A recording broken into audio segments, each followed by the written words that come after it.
Welcome back to our commerce family and also to the class of economics. So हमने हमारे previous video में subscription, donation, legacy कुछ important terms पढ़े थे। इनके क्या ट्रीटमेंट होते हैं, ये कहाँ पर रिकॉर्ड होते हैं या इनके साथ क्या क्या एडजस्टमेंट होता है। आज ऐसे ही कुछ और इंपॉर्टेंट टर्म्स देखते हैं। So the first one is entrance fee. Entrance fee is just like admission fee या इसे admission fee भी बोलते हैं। So entrance fee क्या है? किसी भी ऑर्गेनाइजेशन में कोई न्यू मेंबर के द्वारा ज्वाइनिंग करते वक्त जो भी फी ली जाती है वो एंट्रेंस फी होती है उसकी। The amount paid by a new member at the time of joining the organisation. ठीक है, तो ये आपकी रिकरिंग नेचर की है और ये आपकी रेवेन्यू रिसिप्ट है। क्या है? रेवेन्यू रिसिप्ट है। और रेवेन्यू रिसिप्ट कहाँ पर रिकॉर्ड होती है? इनकम एंड एक्सपेंडिचर अकाउंट के इनकम साइड पे, दैट मींस क्रेडिट साइड पे। Okay, now the next one is life membership fee. What do we mean by life membership fee? किसी भी ऑर्गेनाइजेशन में लाइफ टाइम मेंबरशिप पाने के लिए जो particular amount once in a life pay किया जाता है वो आपका लाइफ मेंबरशिप फी, यानी कि एक बार पेमेंट कर दिया, उस पेमेंट से आप पूरे लाइफ टाइम का मेंबरशिप पा सकते हो। ठीक है, तो लाइफ मेंबरशिप फी नॉन रिकरिंग नेचर की है। ये दोबारा पे नहीं करते, केवल एक बार पे करते हैं या एक बार रिसीव करेगा ऑर्गेनाइजेशन। ठीक है, तो ये क्या किस नेचर की हो जाएगी? कैपिटल रिसीट हो जाएगी। क्या हो जाएगी उस ऑर्गेनाइजेशन के लिए? Capital receipt. ठीक है, और ये कहाँ रिकॉर्ड होगी? बैलेंस शीट के लायबिलिटी साइड पर। समझ आया? अच्छा, नेक्स्ट देखते हैं sale of old asset. Now sale of old asset कहाँ पर रिकॉर्ड होंगे? कोई भी पुराना एसेट सेल कर रहे हैं तो आपके बैलेंस शीट के एसेट से वो डिडक्ट हो जाएगा जितना सेल कर रहे हैं। बट इन केस अगर वो प्रॉफिट में सेल हो रहा है, एग्जांपल अगर 4000 का कोई एसेट है और वो सेल हो रहा है 5000 में, तो 1000 का क्या हो गया? प्रॉफिट।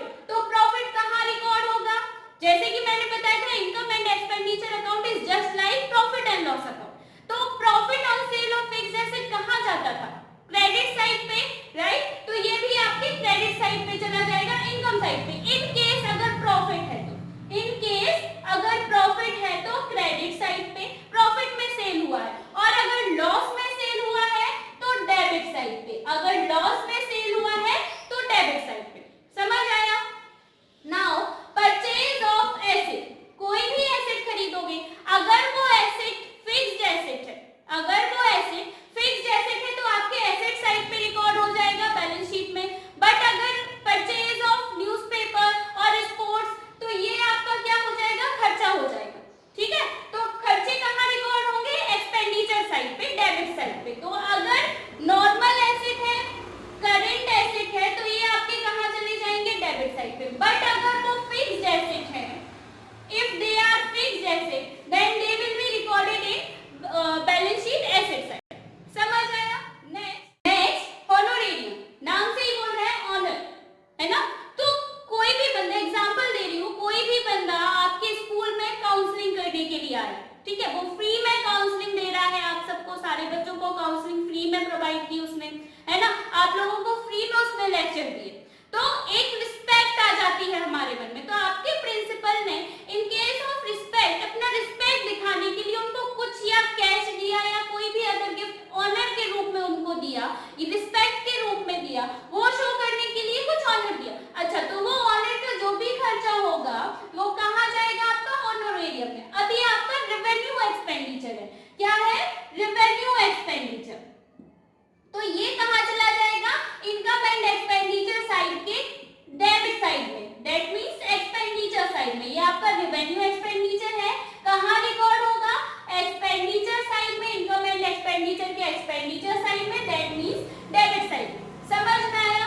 इंडोमेंट फंड, ये जस्ट लाइक गिफ्ट होता है या फिर कोई अदर डोनेशन पर्पसली स्पेसिफाई होता है, जिसका स्पेसिफाई पर्पस होता है, तो ये आपकी लायबिलिटी होती है। बैलेंस शीट में लायबिलिटी साइड चली जाएगी। नाउ ग्रांट, हमने डोनेशन और लेगेसी पढ़ा, ग्रांट भी बिल्कुल उसके ही जैसे है।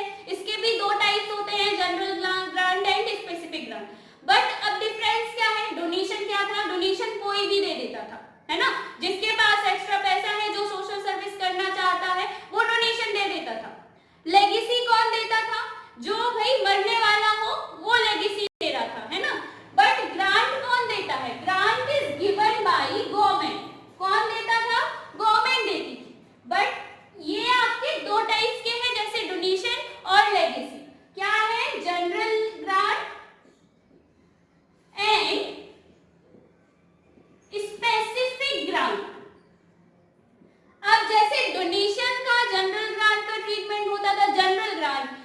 गवर्नमेंट ने आपको इतना अमाउंट दे दिया, ऑर्गेनाइजेशन को इतना अमाउंट दे दिया, 10,000 रुपीज का अमाउंट दे दिया कि ये भी आपका, आप इसे जहां भी यूज करना चाहो आप कर सकते हो। तो वो क्या हो गई ऑर्गेनाइजेशन के लिए इनकम, खुश हुआ होगा ऑर्गेनाइजेशन को इनकम पाके, है ना। तो जो 10,000 उनको दिया गया, जनरली दिया गया, आपको जहां यूज करना है आप करें, तो ये क्या हो जाएगी इनकम। और इनकम कहाँ रिकॉर्ड होगी आपकी, इनकम एंड एक्सपेंडिचर अकाउंट के इनकम साइड पे, दैट मींस क्रेडिट साइड पे, राइट।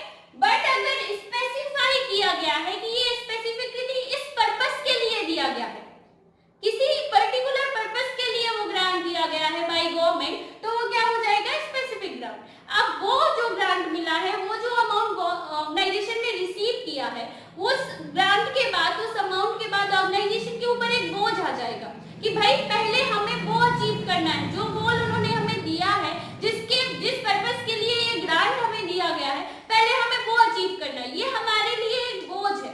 तो ये ऑर्गेनाइजेशन क्या समझेगी, as a liability समझेगी।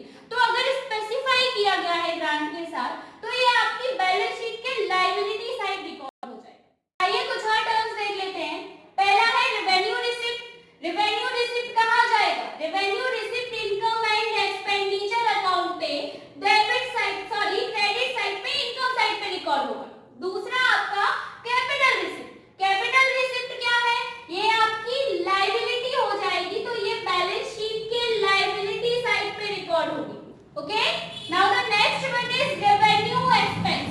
Revenue expense कहाँ जाएंगे, revenue expense income and expenditure के debit side, that means expenditure side record होंगे। Last one is capital expense. Capital expense कहाँ पर रिकॉर्ड होंगे भाई, बड़े खर्चे कब किए होंगे, जब किसी एसेट को परचेज किया होगा, किसी एसेट को बिल्ड किया होगा, तो ये आपका बैलेंस शीट के एसेट साइड पे रिकॉर्ड होगा। तो ये थे कुछ इंपॉर्टेंट टर्म्स।